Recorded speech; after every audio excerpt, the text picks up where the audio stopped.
Hello my dear students and my dear friends, English with Birai YouTube চ্যানেলে তোমাদের সকলকে স্বাগতম। আজকে আমি তোমাদের জন্য নিয়ে এসেছি ইংরেজি গ্রামারের একটি গুরুত্বপূর্ণ ক্লাস, এবং আজকের ক্লাসে আমি আলোচনা করব তোমাদের সামনে নাউন নিয়ে। নাউন নিয়ে যত ধরনের সমস্যা আছে, আজকের ক্লাসটি যদি তোমরা প্রথম থেকে দেখতে থাকো তাহলে নাউন নিয়ে তোমাদের সমস্ত সমস্যা অথবা সমস্ত কনফিউশন দূর হয়ে যাবে। নাউন কত প্রকার, নাউন কি কি, নাউন কাকে বলে, সমস্ত কিছু আমি আজকের ক্লাসে আলোচনা করব। তো চলো আজকের ক্লাসটি তোমরা দেখতে থাকো। এট ফার্স্ট আমাদেরকে জানতে হবে নাউন কাকে বলে।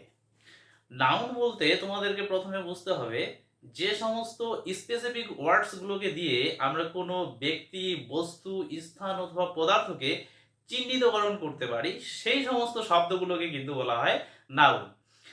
ফর এক্সাম্পল, এটাকে কি বলা হয়? এটাকে বলা হয় ডাস্টার। আবার এটাকে কি বলা হয়? Marker pen. আবার এটাকে কি বলে? ফিঙ্গার। এটাকে কি বলে?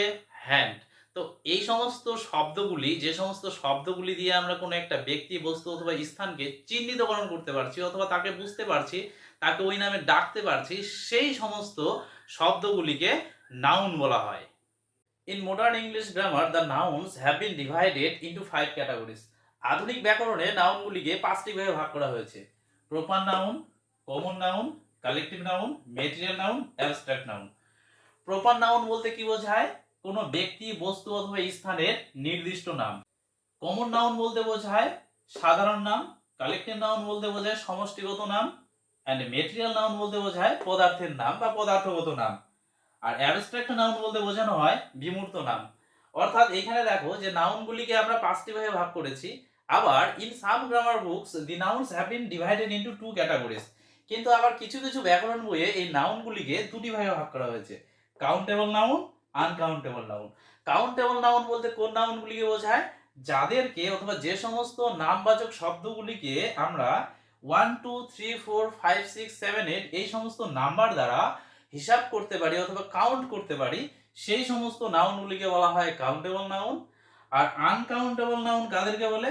যে সমস্ত নাউনগুলিকে আমরা কাউন্ট করতে পারি না, বাট মেজার করতে পারি, ওয়েট করতে পারি, পরিমাপ করতে পারি অথবা ওজন করতে পারি, সেই সমস্ত নাউনগুলিকে বলা হয়েছে আনকাউন্টেবল নাউন। এবার নাউনকে পাঁচটি ভাগে ভাগ করা হয়েছে, এবং এই পাঁচটি ভাগের মধ্যে কোন নাউনগুলি কাউন্টেবল নাউন এবং কোন নাউনগুলি আনকাউন্টেবল নাউন, চলো একটু দেখে নিই। যে সমস্ত নাউনগুলির সিঙ্গুলার থেকে প্লুরাল ফর্ম হয়, অর্থাৎ এক বচন থেকে বহু বচন হয়, সেই সমস্ত নাউনগুলিকে কিন্তু কাউন্টেবল নাউন বলা হয়।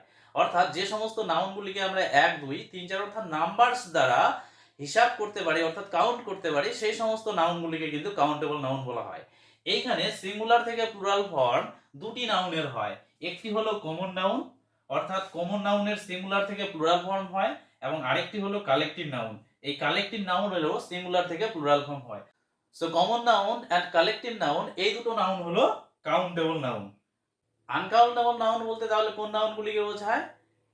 যে সমস্ত নাউনগুলিকে আমরা 1 2 3 অর্থাৎ নাম্বারস দ্বারা কাউন্ট করতে পারবো না, সেই সমস্ত নাউনগুলিকে কিন্তু আনকাউন্টেবল নাউন বলা হয়। অর্থাৎ proper noun, material noun and abstract noun, এই তিনটে নাউনকে আমরা আনকাউন্টেবল নাউন বলবো। এই তিনটে নাউনকে আমরা কি বলবো? আনকাউন্টেবল নাউন বলবো। কারণ এই তিনটি নাউনের কখনোই প্লুরাল ফর্ম হয় না, এরা সব সময় সিঙ্গুলার ফর্মেই থাকে। তোমরা আরেকটি জিনিস মনে রাখবে, ইন ওল্ড ইংলিশ গ্রামার, প্রাচীন ব্যাকরণে এই নাউন্স গুলোকে দুটি ভাগে ভাগ করা হয়েছিল: concrete noun and abstract noun.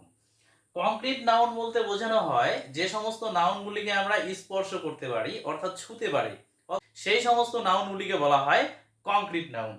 R abstract noun বলতে বোঝায় যে সমস্ত নামবাচক শব্দগুলিকে আমরা ছুঁতে পারি না অর্থাৎ টাচ করতে পারি না, স্পর্শ করতে পারি না, তাদেরকে বলা হয় অ্যাবস্ট্রাক্ট নাউন। অ্যাবস্ট্রাক্ট নাউনগুলো আমাদের মেন্টাল স্টেট অথবা মেন্টাল থট, এই সমস্ত নামগুলিকে ব্যাখ্যা করে, সেই সমস্ত নামবাচক শব্দগুলিকে বলা হয় অ্যাবস্ট্রাক্ট নাউন। সো আজকের ক্লাসটি এ পর্যন্তই। তোমাদের যদি আজকের ক্লাসটি ভালো লেগে থাকে তাহলে অবশ্যই তোমরা তোমাদের বন্ধুদের সাথে আজকের ক্লাসের ভিডিওটি শেয়ার করবে। আর যারা আমার ইউটিউব চ্যানেলে প্রথম, তারা অবশ্যই আমার ইউটিউব চ্যানেলটিকে সাবস্ক্রাইব করবে